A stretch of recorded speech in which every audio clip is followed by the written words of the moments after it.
சீட்டி கும்பல் அடிப்பான், கத்துவான், கூப்பாடு போடுவான், திரையரங்களை அடிச்சுக்கிட்டு இருந்தான். இப்போ தெருவில் அடிக்கிறான்.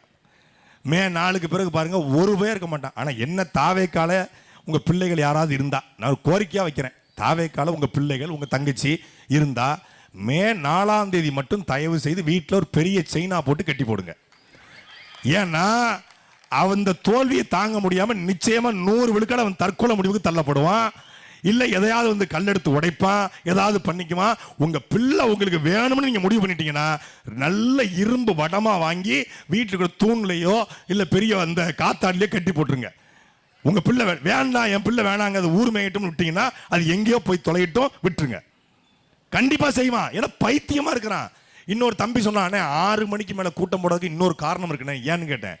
அவன் சொல்றான், யாருமே வீட்டில் சொல்லிட்டு வர்றது இல்லைண்ணே, 6 மணிக்கு மேல காணலன்னா வீட்டில் தேடுவாங்க, அதனால இவன் பகல்ல கூட்டம் போட்டுறானே, 6 மணிக்கு மேல வீட்டுக்கு போயிடுறான், இவங்க கூட்டத்துக்கு வரதே அவங்களுக்கு தெரியாது.